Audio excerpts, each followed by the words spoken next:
But let me know when I'm over the little mouse, the little microphone. Oh, you're there. Yeah? Yeah. So now you're unmuted? Yeah. All right, cool.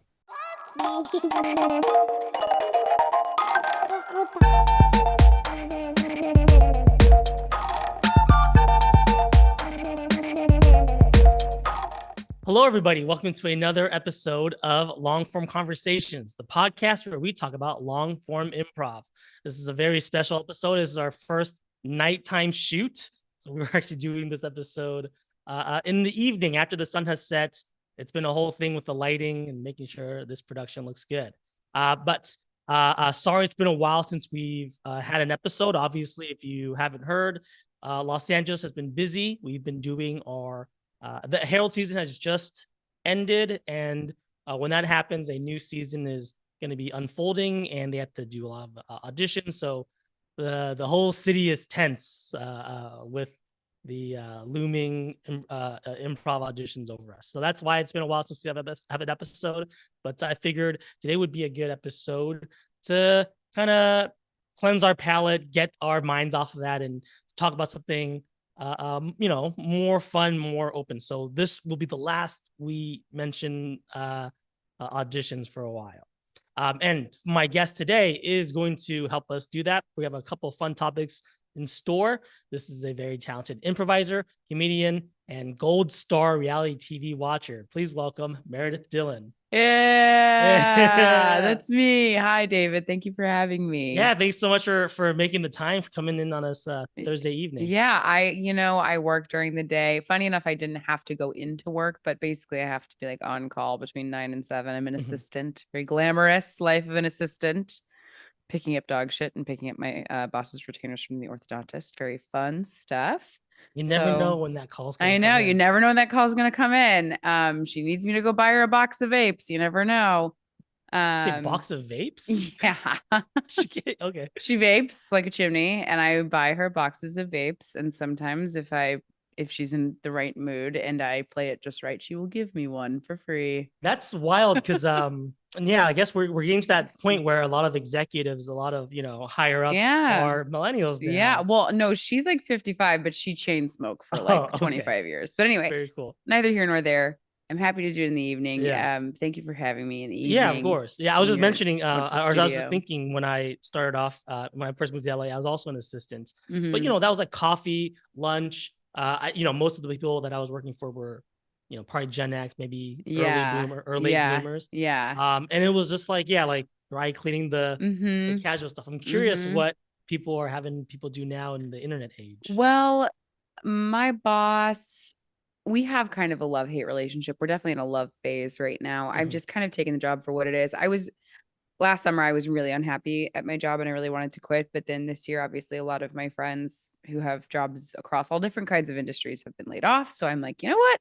I'm just going to grin and bear it and be happy to have a job. And my boss is extremely well connected. She's been in the industry for like probably 30 years. As like an agent and now a manager. And so she's just really well connected. So I do want to stay in her good graces and hopefully use that connection to maybe get some kind of a writer's assistant job, which is really would love to be in a writer's room. So that's kind of what I'm slowly inching towards. For sure. How long have you been working for her? I started working for her in November of 2022. So it'll be 2 years this November, which is the tenure that we agreed to. Yeah. So I'm coming up on being able to I was just gonna get the hell out of Dodge. Yeah. I was gonna say, wow, it's about time to cash in that chip now. Yes, it is. Yes, it is. And I have been a very good little bitch boy doing lots of Charlie work for the It's Always Sunny fans. Yeah. Lots of Charlie work for She's making you kill rats? Not quite. I have on many occasions. So I walk her dog when picking up dog poop is part of walking a dog. Fine.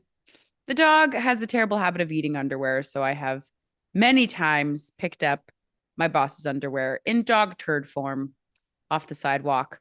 So yeah, just glamorous stuff like that. There's a lot of logistics there. Yeah. And how big is this dog? How big is the turd? How small is her underwear? This underwear is small. The dog is big. The poop is big. Wow. Yeah. Yes. So we're just close like that now. I'd say it's fair to say she owes me one. Yeah. Um, yeah, but I mean, I didn't end up having to go into work today. I would say usually there's at least one day a week where she doesn't make me go into the Palisades, but it sucks because Oh, she had to drive all the way to the yes, Palisades? she lives in the Palisades. That is tough. The job was advertised to me as being in Hollywood at the Noya House offices, Mhm. which apparently she used to work there before COVID, but has not gone back since. And I'd be shocked if we ever step foot in there another day before I end up quitting, unless it's for me to pick up mail. Sure. But anyway, um, oh my gosh, I totally lost my train of thought. Oh, I wish I could do more like improv stuff during the week, like when there are workshops and classes and things that happen during the day, during the week, like people have practice groups or whatever. I really wish I could be part of those. And that's honestly, if I move on from this job and I do end up as a writer's assistant, I know that like it's very sporadic work Mhm. being a writer, being in a room. I would love to find some kind of a balance where if I'm not on season in a show, I could have more time during the week for improv. Cause I also want to do like more character stuff, more sketch stuff. Mhm. That's very hard to do with a consistent year round 9 to 5. So yeah, we'll see. For sure. Yeah. Well, good luck with that. And yeah, it seems like you're gonna be released in more ways than one. You're gonna be unleashing a lot of comedy on I us. hope so. Speaking of unleashing comedy, couple this is a couple weeks after that, but I was there at Headbutts last show this Yes. season. What an amazing show. What a send off. Thank you. Yeah, it was my Herald team's last show of the season. Hopefully not last show Yeah. ever. But I guess we'll friggin' know tomorrow. I was very lucky. I'm assuming if you're listening to this podcast, you know what UCB theater is, you know what a Yeah. Herald team is.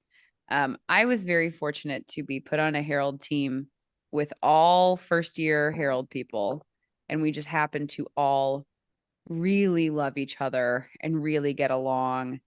And when you are on a team that was formed by the ADs or a coach or whatever, the odds of you really hitting it off are pretty slim. You're like, yes, you all have this thing in common, which is that you're like weird, like man child adults who love making make believe and playing pretend and Mhm.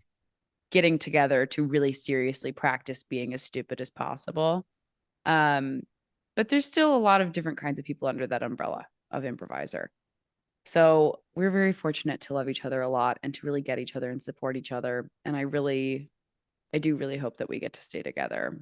Yeah. And since it isn't the end of the season, I feel like it's okay to say this now, but like you were one of my favorite Herald teams of the Thank year. you. The top 8. Well, it's not hard to be top 8. Okay. This is not my space. Okay. I'll This is a bleep Herald this out. I'll day. bleep this out. You're like you're top. You're top, honestly. That's so nice. And yeah, like there's so many talented people that we all know and love on there, and even Mhm, the people that like maybe you haven't worked with before. You're right, like y'all gel together mhm. so well. So it was always just so fun watching you Yeah. support each other and And do this the damn thing.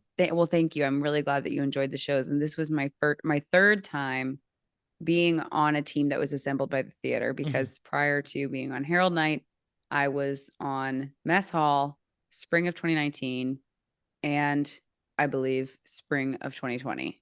And then obviously COVID happened. But Yeah. yeah. So this was my third time being on a team that was assembled. And maybe those Mess Hall teams, if we had had more time together, maybe could have grown more as a team. But and maybe it's the fact that when you're on a Mess Hall or now a Lloyd team, you know that there's kind of an expiration date to it. So you don't feel as motivated to bond. But especially my first Mess Hall team, which is funny to say because one of my Herald teammates was on my first Mess Hall team, Sam Mhm. D. Um, but yeah, we just didn't have that chemistry the way that Headbutt does, and the sense of like fun that we really have together. A thing that I would say for every team you're ever put on, Mhm. something that Dan made us do, and I would recommend it to every team. You need to have a one-on-one hangout with everyone on your team, even if it's just like 30 minutes for coffee, even if it's someone that you think you don't like go for a walk or lunch or coffee or go sit at Birds and have a White Claw before the rest of your team shows up. Like do something to get to just get that person a little more. Because sometimes not liking someone is actually just not getting someone. So that's what we all did. It was assigned to us and we all did it. We all made good on it. It took some of us months to make good on it with everybody, but we all did eventually. Even Andreas, who seemingly must have one of those fucking time turtles from Harry Potter, because that dude does everything. But he made time to do all of our one-on-ones. So yeah, I think that's great advice. I think that's something that I've heard before, something I try to do, because you're absolutely right. Like if you can't even sit down and have a whatever 30-minute conversation, how are you going to perform together on stage and make comedy? But once you do bond and connect, because I mean, you know, we've all been there, awkward meetings, awkward first dates. You got to try to find something in that want, that desire of like, what do you do for a living? Siblings, where you're from. That's enough to make you, now next time someone's on stage, it's not a stranger. It's you trust each other a little more. You understand where they're coming from. But yeah, I I think that being put on a team is a very tough position to be in creatively, because like almost every creative endeavor, aside from like usually it's the actors that are cast in something that are kind of like random in terms of the chemistry. But even then, you know, you have to make sure they have chemistry with the other actors. They have to have chemistry with the director, with the producers. But you don't really get together with a group of like strangers that somebody told you to get together with and make something. And if you do, it's a huge crapshoot. So like I personally, like in the teams that I have been on, I love being on Headbutt. I love being on Herald Night, but like I love the teams that I'm on that have been organically formed. Yeah. I mean, the more I experience that, the more I do more creative things, I start to realize there's a reason why directors always work with the same actors, the same writers, the same cinematographers, because that's the thing that makes the creation of the creative parts so much easier. Right. That's familiarity or that trust. Exactly. So I'm on another team called Shag, which is a we team, which that's more or less how, I mean, we had kind of crossed paths in the past, but more or less how we really got to know each other better was through we. And I actually started taking we classes a really long time ago, maybe 2018, when Jake was doing them as like supplement to the UCB curriculum out of his apartment. And so I started taking we classes then. And then when the pandemic hit and all of UCB closed down, I heard that we was doing Zoom workshops. So I started doing we again via Zoom. And that's how I got put on Whistling Prince, because Sam was on it. Sam D was on it. And they had actually Steph Birchenow was on it originally, and she quit. And then Sam asked me, and then I think maybe he asked Eli too. I'm not sure who asked Eli, but to join it. And then when we came back in person, I was like, honestly, the blueprint to me was the team Wild, which is like this UCB all women team that was, they're still around. They still do shows and everything. But before the pandemic, they were very prominent at UCB, especially at UCB Sunset. And they felt like they weren't quite like the class above me. You know, there's like classes, kind of generations. They were in my generation, but they were maybe like a grade above me. It felt like in terms of how long they'd all been doing it. And I really looked up to them. So I was on We, and I saw Anna Betzaler. And I was like, that chick is undeniable, dude. She's unreal. Anna, obviously, Isabella, my Alex, and then I already knew Stephanie. I already knew Cameron from Whistling Prince. From Whistling Prince. And I was like, this is gonna be the dream team. And actually, another thing that I will say, if you are assembling a team, don't be shy. You can't be shy. The only people I knew on Shag before I formed that team were Cameron and Stephanie. I had never spoken. I had spoken to Alex like once or twice at boot camp, had never spoken to Anna, Isabella, or Mai. And so like, if you see someone that you admire and you want to play with them, especially if you share an identity, if you're all women, if you're all a certain ethnicity, if you're all a certain, sexual orientation, and you admire that person, like I guarantee that person is also wanting a community of improvisers that share those identities with them. Yeah, this is great. This is all really good stuff. This is also, we're getting a little bit ahead of ourselves. in Oh, terms of sorry. the format. No, it's totally fine. Sorry, I'm just diving in. Yeah, Sorry. yeah. And I may put that stuff because that is really good stuff. I may put that at the end. But I think that's it for let's go ahead and jump into our first section here, which is going to Let's do be it. yeah. Let's jump into our Sorry, I was first just section. going off. No, this is great. You're so primed for the topic. You're so ready to talk about it. So we're gonna go and jump into our first segment of the episode, which is gonna be Improvster Syndrome. So I really want to hear about your history, your time at UC, because you are like you're talking about generations.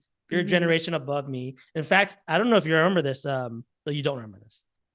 You used to host a show at the Inner Sanctum.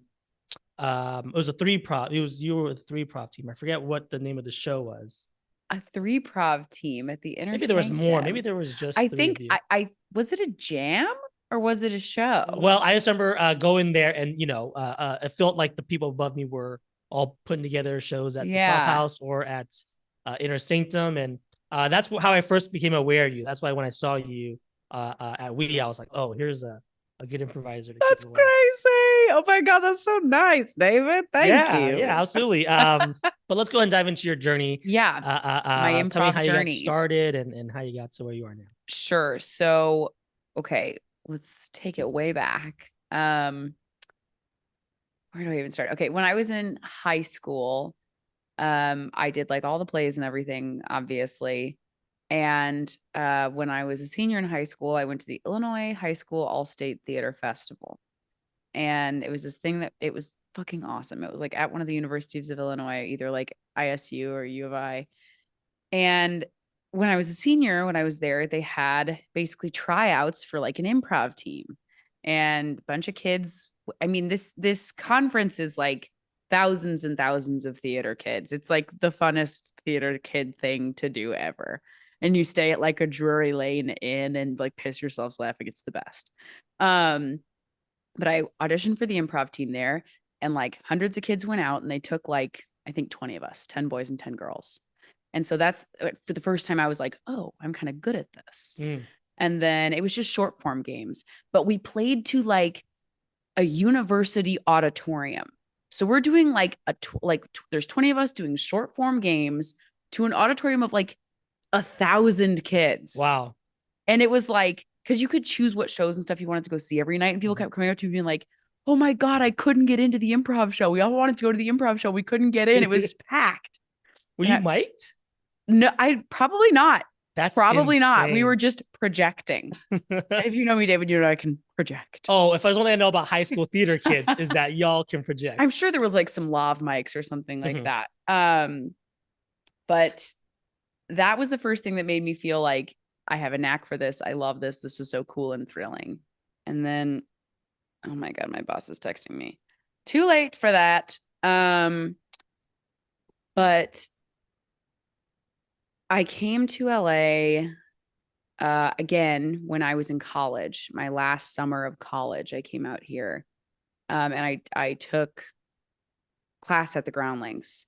And I took basic at Groundlings because also my college didn't really have an improv community at all. Were you a theater or acting major? I was a theater major when I was like a freshman, and then I changed it to psychology, and I changed theater to my minor because honestly, the theater program at my college, I went to University of Mississippi, was very weirdly cliquey and toxic and hierarchical.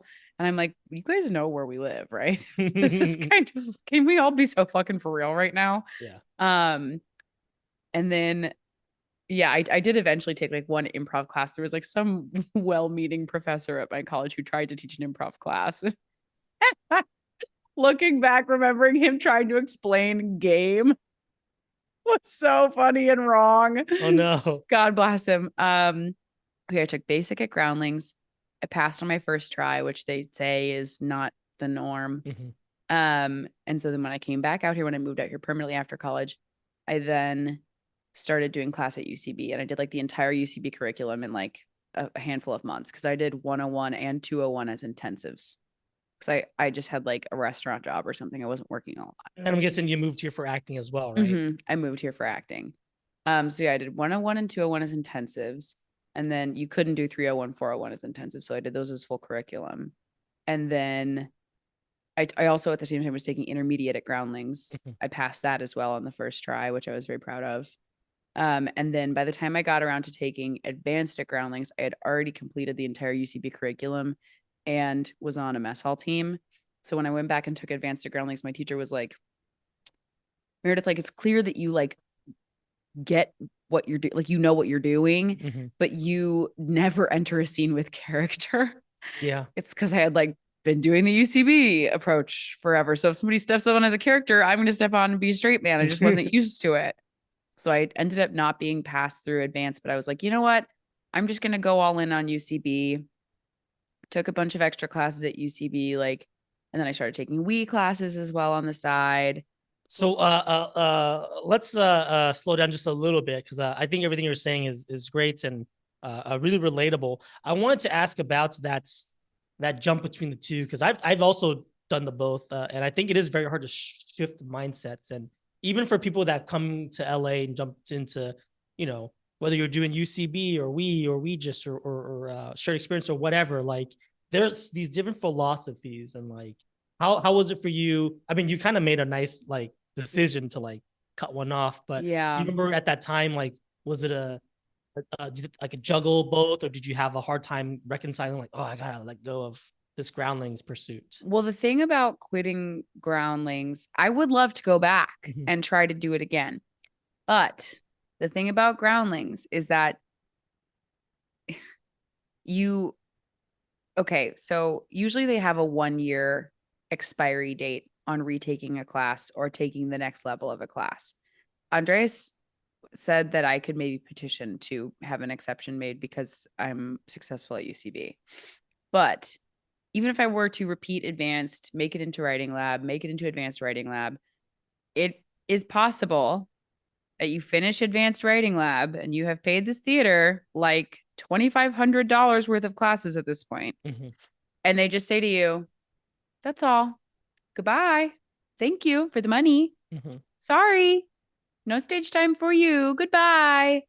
And I'm like, that sucks ass. I like know someone that happened to, someone who's fantastic. And I'm like, oh, I don't know if I really want to go back and do that. Also, the feeling there is very competitive. Yeah. It doesn't feel very communal. I think once you're on Sunday Company, it is a more communal feeling, Mm-hmm. but it is not like this is not RuPaul's Best Friends race up at the Groundlings Theater. No, Yeah. ma'am.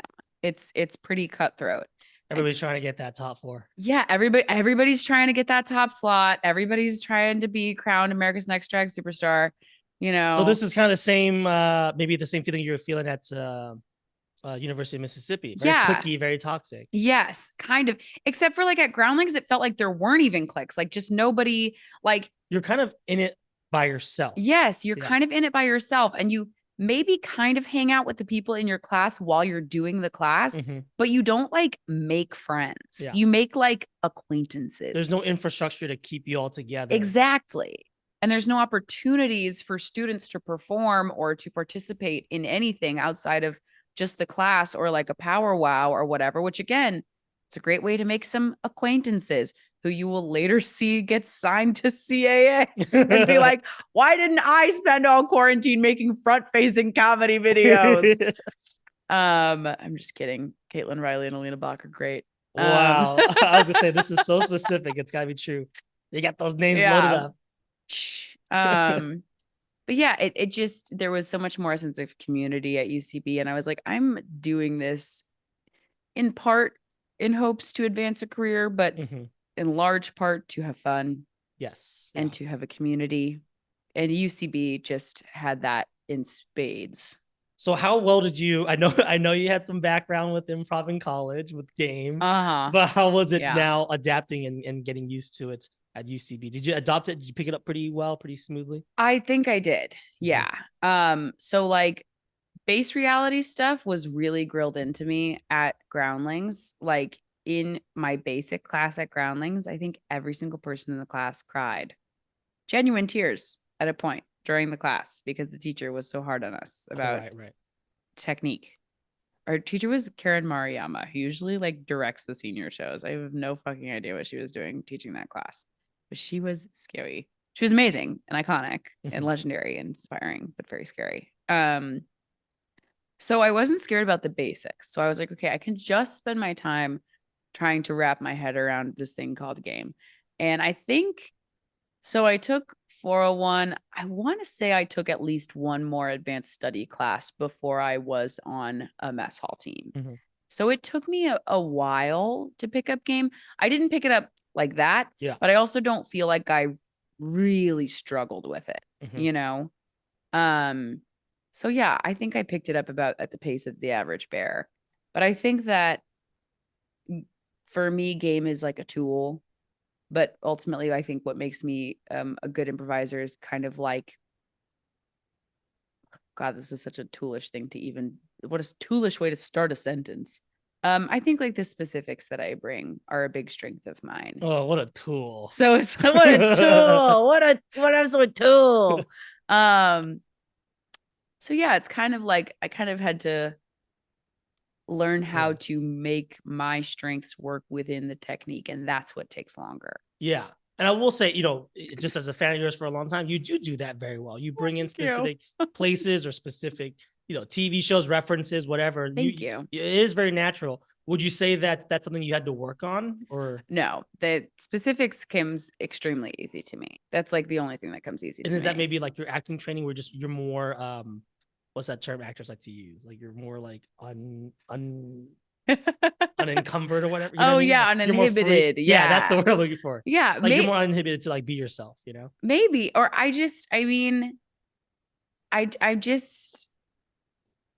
don't know.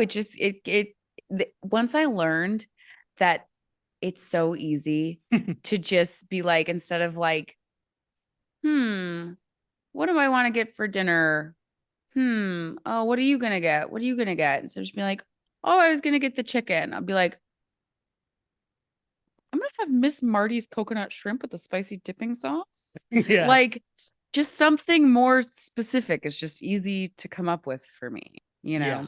And which I love, because I think for me, I'm always like, what's the funniest thing I could say? I pull from life. I pull from my real life. Which is great. And I think there's like a natural like trust of like, look, this is gonna be funny because it's real. Yeah. Versus me, I'm like, chicken tendies. Yeah. Like, I don't eat chicken tendies. It's like, no, what would you really get if you were really gonna go get something from like a restaurant? You wanted to chow down. I'd get a hamburger, protein style, wrapped in lettuce. Exactly. If you're in a scene and you're like, I'm gonna get the hamburger protein style. That's like it's so much information, not only about the scene, but like about your character, you know, for sure. The kind of specifics your character uses. So throughout your coursework, do you remember if there was any class you had a particular challenge with, or one that you were just like, ooh, this is a little bit, difficult compared to the other ones? Yeah. Intermediate and advanced at Groundlings were really hard. The Groundlings classes are very hard.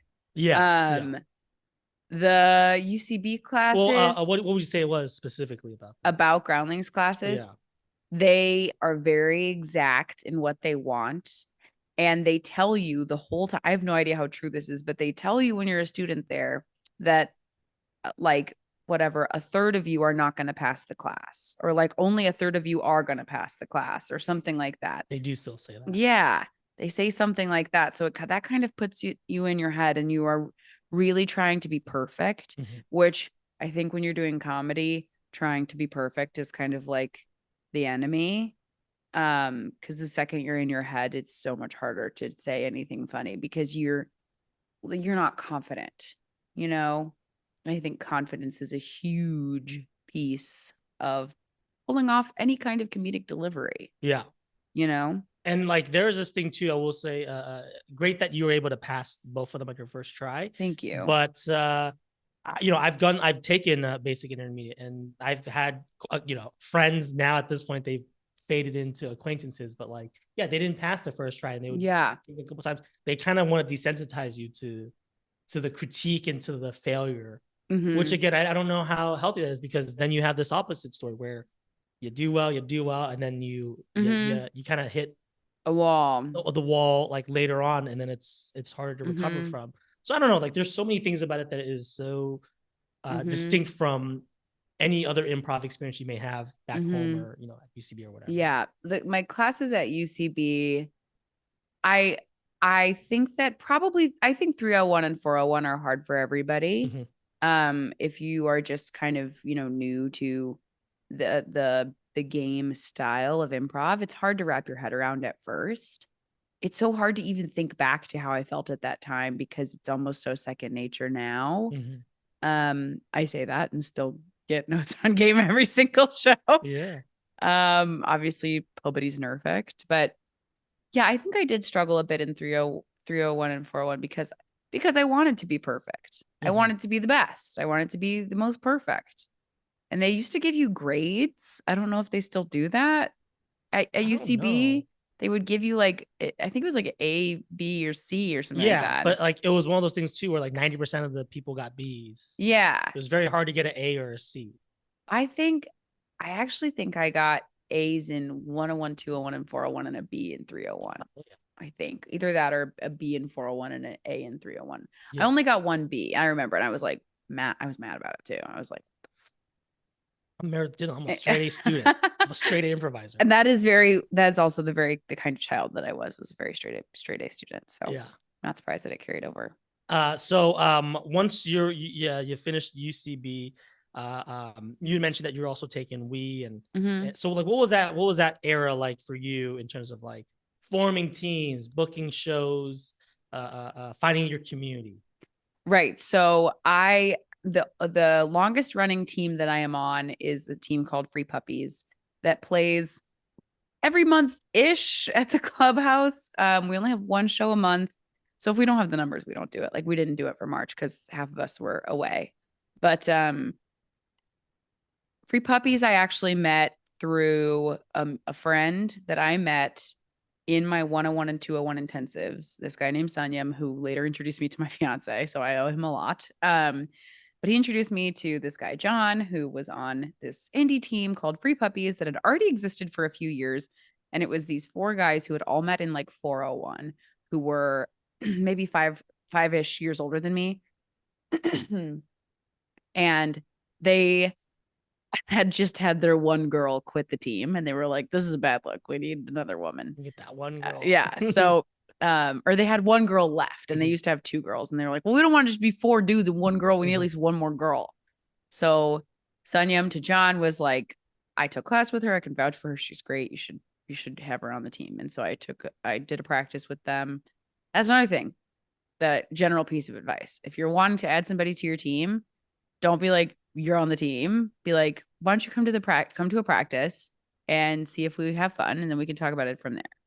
Like not audition, but just like come see how the vibes are, which is what I did with them. And then I started playing with them. And that was 5 ever ago, but it kind of introduced me to the clubhouse, which when I first started doing shows at the clubhouse, and if you are listening to this and you are thinking of breaking into the scene, you're going to not know anyone when you walk in the door, and you're going to see groups of people and it feels like everybody knows each other and it feels so intimidating. And that's how I used to feel at the clubhouse. But slowly over time, you just keep coming back. You will eventually have awkwardly introduced yourself to everybody in the room and then they can't ignore you. And if they do, then they're a dick. So they were a huge part of me kind of being introduced to the indie scene in general. And then I had met Casey Rosario in 401, and me and her and these other 2 girls from my 401 named Steph and Grace, we started a little all-girls group called Debutantes. And that was probably the second indie team that I was on. And we did like 2 shows and then we quit because we were like, especially Steph and Grace were like, I don't know that I want to do this anymore. I just want to be friends.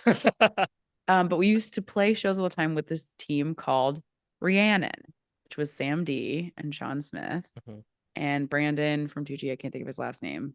Waters. Yes. And then I think there was a couple more guys on it. Also got really funny, great guys.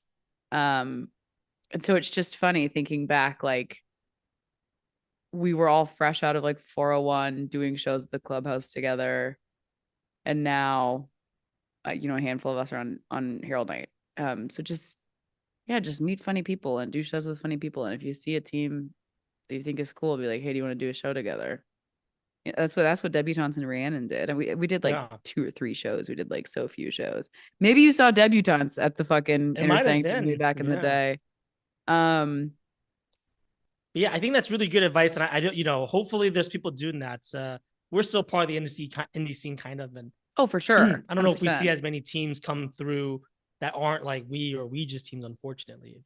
But I do hope that just you don't need to join. I mean, it's great if you do, but you don't need to like wait to like take a week class to form a team. You can just form a team with your 401 or start practice groups. I know that was a bigger thing before, and I hope that that's still part of the culture. I had a little team, a little practice group team with some people from like my 301 or even 201 maybe called Normal Kyle. It was me and Stephen Flowers was on it and Liz McCurvin and maybe Yulia. But yeah, you're going to have kind of like people that you start out with and you'll remain, friendly. They might not be your best friends forever, but it's like your community will just continue to grow and grow. And so, yeah, it pays to just keep widening the net. Yeah. And I love what you said earlier with the debutantes. Like, if you don't end up doing improv together, at the end of the day, you still made friends. Exactly. So it's a good way to do both. Maybe you're not great friends, but you're gonna be great teammates. Maybe you're not great teammates, but you're good friends. Yeah. It doesn't hurt to continue to expand that network. Yeah, exactly. So, and then I started taking we, and that's how I got closer with some other people who later ended up more in the we sphere. But I think I just was taking we classes. I just heard about it from a friend of a friend, and I just was really trying to get better. And his classes at the time were because he didn't have like a whole fucking school. It was literally just him doing basically like private coaching sessions out of his apartment. So it was cheap, and it was a lot cheaper than classes at UCB. And some of my friends were doing it. So I was like, all right, yeah, I'll do this.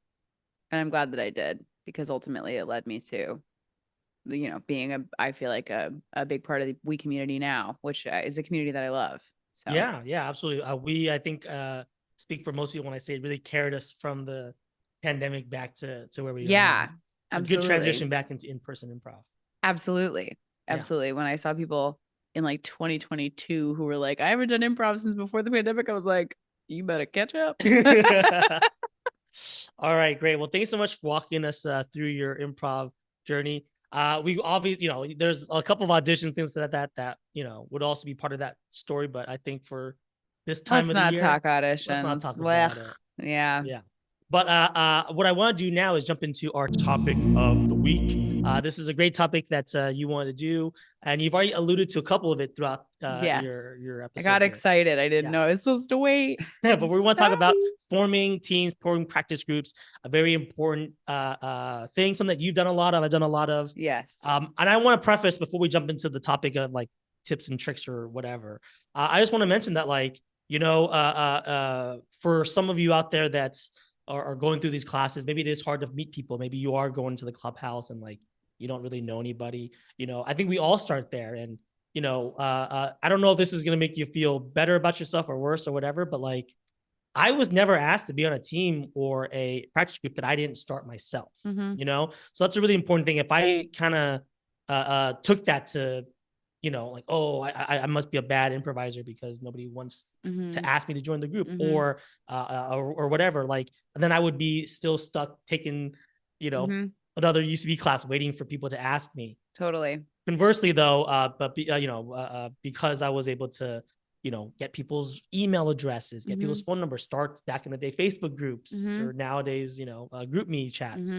We get people together, we organize a place to practice. And then that's how I was able to get myself enmeshed with the community. So just a little side note, if you're listening to this and you think that this isn't for you, if you haven't been asked to be in a team or a practice group yet, this is exactly the episode that you've been waiting for. Absolutely. I totally agree. Most of the time, it's not that people don't want to play with you. It's that people don't want to send emails and make spreadsheets and hit up coaches and send Venmos and do Venmo requests. Doing a practice group or a team, it's like a moderate amount of administrative work.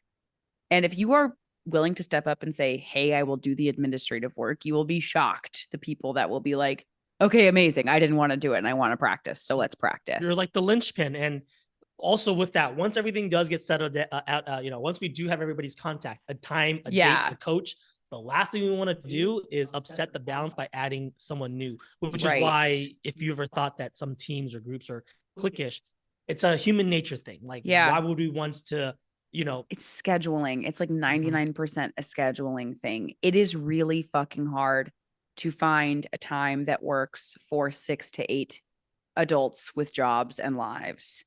And I have started or attempted to start several practice groups and at least one team that never really quite made it off the ground Mhm.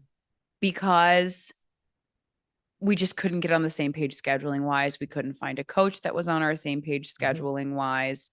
And you can't take that stuff personally. It just happens. But, occasionally you catch lightning in a bottle, you're able to make it happen, or you find a group of people who really want to play with each other, who are willing to make sacrifices to make a practice time work. But yeah, back in the day with practice groups, I definitely started my fair share of practice groups. If you're in a practice group and you guys get along, like find a show to submit to. Like almost every clubhouse show has an email that you can submit things to, or just go to a random show at the clubhouse with a couple of your friends from the practice group and say to the organizer of the show, hey, we have a new team. We'd like to go up. Who do I email? Yeah. People are always looking for teams to book. So that's not going to be a challenge to find shows that are booking. Yes. And even if you're like brand new, like little Cabbage Patch doll, fresh out the cabbage, baby little improviser, that's fine. Because honestly, it's like if I'm organizing a show, it feels great to give, people, new faces some stage time. And also, most of the clubhouse shows are super low stakes. And we all remember what it's like to be, brand new, newborn baby deer with your knees buckling up on that stage. Yeah. And you're there to be supportive. And also, it's like if I'm a more senior team, like not to be a bitch, but it's like if you guys aren't quite as good, it doesn't hurt me. It makes me look better, Yeah. So, I remember Cozy said it to me one time. Like, I love inviting and booking new teams. He's like, because they're dependable, they're reliable, they're hungry for that. Yes, totally. You that book too. a team that's been around for like 5 years, like, oh, they might show up late. They may show leave up late. They've got 2 people with them. Yeah. They're tired, They're all ironically detached. Yeah. No, fresh faces at an improv show. Honestly, yeah, it is just hard to book people and to have people follow through. So if you've got a group of people that'll are reliable, go for it. Yeah. Something also, I want to speak to with the logistics, it's just a tip that I have amassed over my time here. If you're taking classes, you have a built-in time set aside already. And I know it's like counterintuitive. I think a lot of people they'll try to set up practice groups during their class, which I get why you would do that. That's pretty, logical. But the more practical thing to do is after your class is over, use that time for everybody. So if you have a class at Saturdays at 2, once that class is over, you all have Saturdays at 2 blocked off. You all know that you can make Saturdays at 2 work. So get everybody's, again, find the people that you like and that you mesh with. Yeah. And then ask them and find a coach and find a space and say, hey, Saturdays at 2. We're already doing Saturdays at 2. Let's keep that going. Yeah. Practice groups are really great to do because you want to prepare for your 201 or 301 grad show. That's great. But in terms of longevity, keep these teams going. That's how you really break into the community. If you are just taking classes and doing your class shows, it's going to be very difficult to really break into the community and to build a network and to feel like you have a space in a community. You have to get out there and do the indie shows. It's where all the fun is, it's like, yeah. When you're in high school and you have your group of friends, are you like, well, we see each other at school? Or are you like, no, let's hang out after school. Let's hang out on the weekends. Let's spend every waking moment together. It's like, that's how you kind of build those bonds. Yeah. I mean, to take a page off of that, it's like, everyone that goes to the football team, that's why, even though it is different cliques, you got football players, you got cheerleaders, you got band, you got, pep, I don't know what. Yeah. But they're all at the same place and they all interact and they all know each other. So even though you're with your individual teams, jumping into the indie scene is great. Yeah. Your class, at best, 15 new people. Yeah. If you join the indie scene, congratulations. It's like hundreds of people that you can meet now. Yeah. And then you get to meet people who do character and who do bits and who do musical comedy and who do sketches. And you just get to meet different kinds of people and see different kinds of shows. Yeah. So Yeah. you mentioned the formation of Shag, and we've had a couple of the other Shag members talk about how y'all came together, Mhm. which is great. But What did I wonder what they all said about me. I should go back and listen and be like, well, I would love to just hear maybe because we all know that y'all are talented, y'all found each other very funny, and y'all gravitated. But I want to hear about the logistics. Tell me about how the admin and how we were to get like Yeah. people So from. literally what happened is I Mhm. was like, I want to be on a team like Wild. I Mhm. want to be on an all girls team. And this was just all the funniest girls who played on We Tuesday nights in like August of 2021. And yes, we were back in live theaters in 2021 with our masks on. Sue me. Sorry, Newsom, lock me up. We were vaxxed, I think. We were definitely vaxxed, Well, I think we at got the least first single jab. vaxxed. At least Yeah, the at first least jab single was vaxxed. in.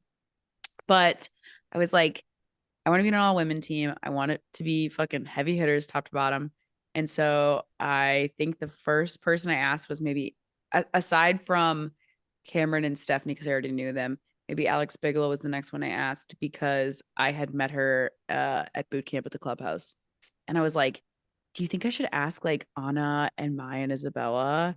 Except for I called Mai May because she wears that necklace that says Mai and it's May. I was like, I want to ask like Anna and May and Isabella. She's like, oh, her name's Mai. I was like, okay, Anna, Mai, and Isabella. And she's like, yeah, you should ask them. So and it was because we were going to Surly Goat. Yeah. After all those Wii shows. Another thing, if you're at an indie show and everyone's going to the bar after, I don't care if you don't drink, go. That's how you make friends. Order fries. Order fries, get a soda, drink your fucking water bottle. Just go. Like that's how you make friends and build a community. I know you might be shy. Sit there and listen. I don't know how many times I've been talking to someone that someone just listening. I don't tell them to leave. Yeah, improvisers love to keep people included. Exactly. We're not regular comedians. We're nice comedians. Yeah. But don't take that advice anywhere other than with improvisers. Don't stand in front of two people talking. Yeah. Don't do that anywhere else. But only after improv show. But definitely go to if people are going to the bar, go to the bar. If no one's going to the bar, be like, anyone want to go to the bar? So yeah, I just approached Anna, Isabella, and Mai all at the Surly Goat.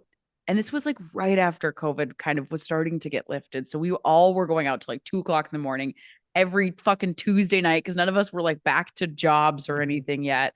So we're just being absolute delinquents. And so I got all the girls together. I got all of them. I got all their phone numbers. I started a group chat. And then I was like, what do? Do I just ask Jake? And I think I emailed Jake and was like, Jake, I want to do an all girls team with me, Steph, Anna, Isabella, Cameron, Mai, and Anna. And he was like, yeah, of course. Like, are you fucking kidding? Like, he was like, absolutely. Like, I would love that. And I just want to say that the part that you were saying, like, should I ask Isabella and Mai, like that nervous energy, like that's actually a good thing. If you are nervous by asking someone to be in your group or in your team, that's that admiration that we're talking about. You really admire and respect them and they inspire you. Yeah. And I know that that's a scary thing to like get over, but that classic saying, the worst they can say is no. Right. Which I was like, like another thing, if you ask someone to be on your improv team and they say no, like so many people are on a lot of teams already. Yeah. So that's why I was like, I think I kind of caught it at just the right time when pandemic was just kind of starting to ease up and we were all like dying to get out of the house and see other people and be doing anything other than sitting on the couch. So they all were just like, yes. Yeah. So I started the group chat. I asked Jake, he said yes. He agreed to coach us. But to this day, like we are just all very busy. Like at a practice, we usually actually recently we've been better about it because we're keeping it on the same days of the month. But it's not unusual to have like 5 people or 6 people or something like that. And you just have to know that that's just going to happen. People just have lives. And especially, I mean, you're an adult. People have to go to weddings and work stuff and whatever. But we usually, we do try to do at least 2 practices a month. And then we do at least 2 of the Wii shows a month. And we try to do more than that if we can. Yeah. Yeah. And, that topic that I put up here, I put team/practice groups. I will say, especially the first 6 months that you all get together, that practicing part is really important. Yes, and you need to be doing it at least twice a month. Yeah, later on I don't whatever, I understand that if you have time commitments whatever, but when you first start off, if you have a team that's just booking shows and not practicing, I can say from my own experience, they tend to fall apart, you know? Yeah, it's going to fall apart because if you're not practicing, especially if you're new, you're probably not terribly proud of the shows that you're having. And if you're not, a bad improv show is not fun. It's not fun. I don't blame you for not wanting to go back and keep doing it, but practice is really important. And if you have already, like David was saying, if you already have been doing a class every Saturday at 2:00, you're all available every Saturday at 2:00.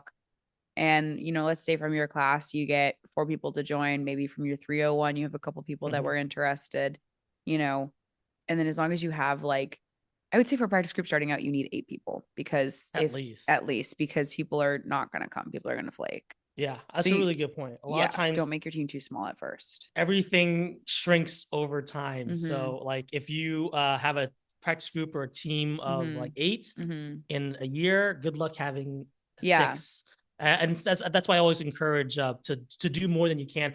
And I don't know if this is encouraged or stigmatized, but I've always encouraged and always thought you should join more practice groups and teams than you can handle, because again, in 6 months, half of them will be gone. Yeah, I mean the longevity of a team. I mean, I also started a team called Splash with a bunch of people that I really fucking love, but everyone just has very opposite schedules. Yeah, life and happens. It just has never worked that we can have any kind of a regular practice. I'm always free on Thursdays, but somebody else always has something on Thursdays, and somebody else is always free on Tuesdays, but somebody else has always something on Tuesdays. So I mean, my fucking Herald team practices at 11 a.m. on Saturdays because that is the only time of the entire week that we could find to meet. And if you know anything about me, you know that 11 a.m. on a Saturday is a cruel and unusual time to have an improv practice. So you're going to have to make, some sacrifices, but ideally if you're young, you're just starting out, or if you really want it, you can make it work. Yeah. Yeah. And again, just do, your good point. I don't want to tell people to overcommit. Obviously your life is more important than any of this is ever going to be. So if you have, you know what? I take that back. Improv is life, right? All is life. But do whatever you can. And again, assess things in 6 months. After 6 months, maybe you don't want to do with them anymore. Maybe you do or whatever, but kind of get used to that whole adaptation, that whole shifting change is really important. And if you're just starting practice groups, again, not to be a bitch, but they're kind of if you're going to be in the community, it's kind of like your starter friends. You know what I mean? They don't have to be your comedic partner for the rest of your life. Maybe one of them is. Maybe one of them is somebody that you will continue to do projects with on down the road. Yeah. Or maybe they're just a group of 7 weirdos who had nothing better to do on a Saturday afternoon. And that's fine. But just you have to you have to get your feet wet before you can really, you know what I mean? Get in there. My first practice group / team, we started that in 2018, and now I think only 2 of them still do improv. Everyone else is out of it. And that's fine. That's improv wasn't their life. It's my life. I mean, Free Puppies, I have to imagine started as a practice group if they were all in 401 together. And that was probably 10 fucking years ago. And it's always been a 6-person team, and the 4 original guys are still on it. And I've been on it for 5 years. Yeah.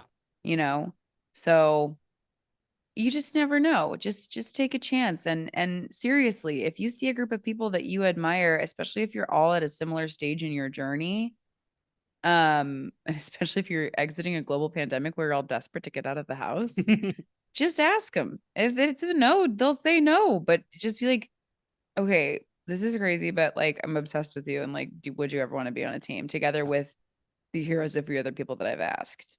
And just see what they say. I mean, it could be amazing. I think that Shag is one of my favorite teams I've ever been on. Yeah.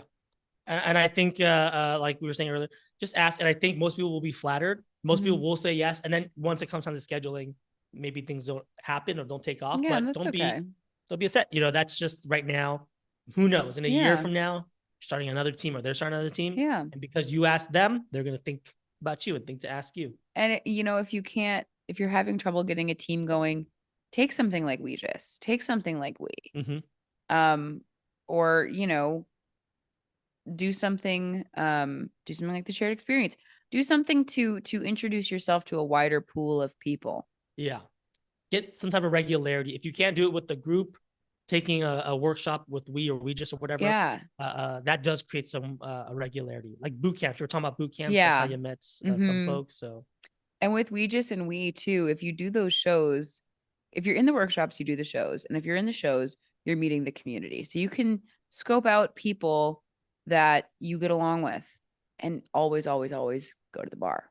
yeah, and don't drink if you don't want to. Don't drink if you don't want to. Do not drink if you don't want to. But go for the social aspect, go for the bonding. And there might be people that are in a different workshop Yeah. or already on a team, somebody that you've never met before, that conversationally you discover is like your freaking comedy soulmate. Yeah. And one last thing I will say, kind of just to wrap this up in a bow, is just to say that, like, you know, having done both, like, teams that have been created by a committee and also teams that I create myself, you know, I don't think anybody's gonna disagree. It's more fun to do it with the people, the team that you create, the ones that you kind of naturally mesh with, because that awkward, like you were talking about meeting one-on-one, Yeah. that part is already taken care of. You already Yeah. know that you like each other, that you're familiar with one another. And when you become a team, you can just focus on the fun creative aspect. Yeah. Versus the you know, negotiating of like, oh, I wonder if they're, you know, we're gonna get along. Yeah, exactly.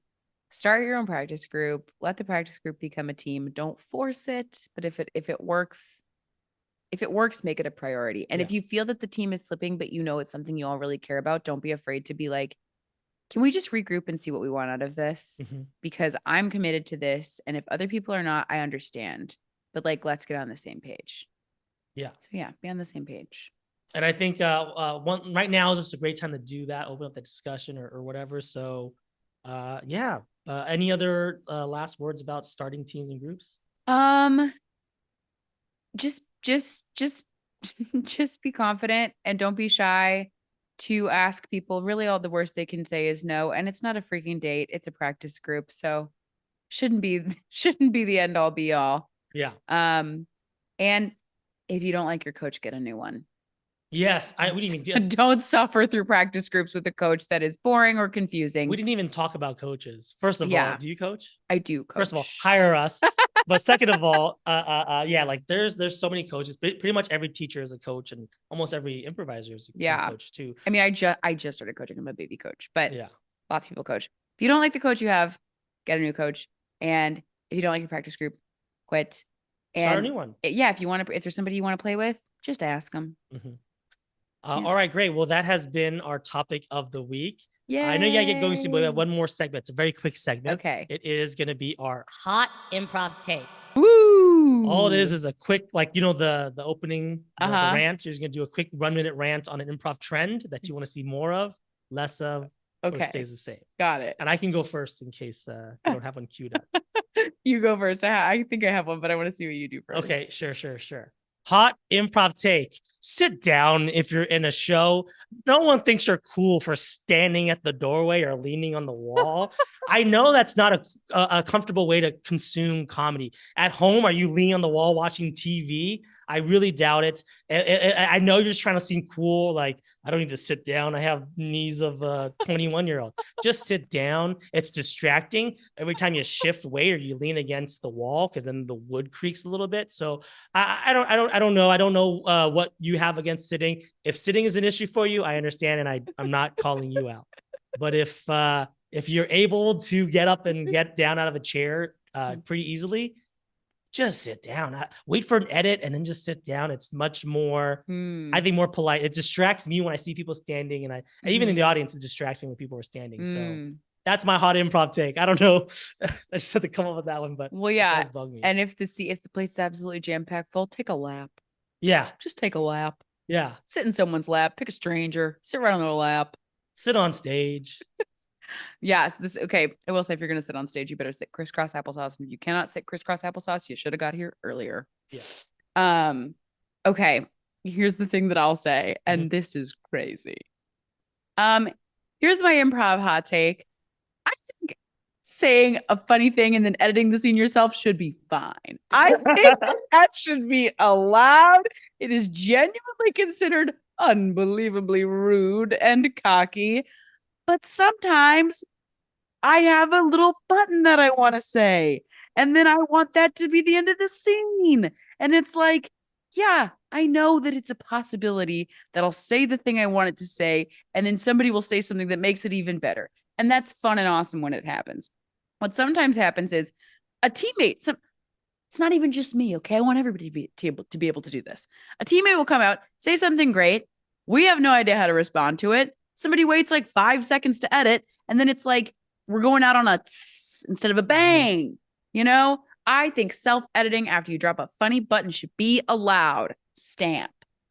I approve of that hot improv take. That is a very hot take. That is a piping hot take, and a take that is unhinged. And if you are listening to this and you are a young improviser, never, ever do that. Never, ever, ever, ever, ever do that. It's considered very rude. I forgot. I've never given this disclaimer before. These hot improv takes they're for comedic purposes. Yes. We're exaggerating. You don't have to do that. You don't have to sit down. You can stay standing. And in this case, stay standing. Don't edit after your own one-liner. It's so dickish, but I wish it wasn't. Yeah. And if you do it, just be prepared to get called out by. If you do it, just own it. I've done it and I owned it. Yeah. I've done it as well, and then I apologize to my team afterwards. Yeah, everyone's done it. It's like farting in an elevator. Everyone's done it, you know. But don't we wish that it was fine? Yeah, just don't get caught doing it too often. Don't be known as the elevator. Don't make a habit of it. Yeah. All right, great. Well, Meredith, thank you so much for stopping by, talking to us. Thank you for having about your me. improv journey and talking about how forming all these great teams. Thank you for having me. And it's exciting to think that there might be young improvisers listening to this because I was that. And I guess I am kind of still that. I'm like a middle-aged improviser in terms of my improv age, but whatever. You know what? You can be a young improviser and still have an influence and shape. Yeah, exactly. There we go. I'm still young. All right. And I guess by the time this episode comes out, announcements will be made. So congratulations. Don't know who you are because this is in the past. Congratulations or condolences. And hey, let's make some new teams together, regardless of what happens, baby. Yay. All right, take care. Bye, everybody. All right, great. Thanks so much. Okay, great. Yay.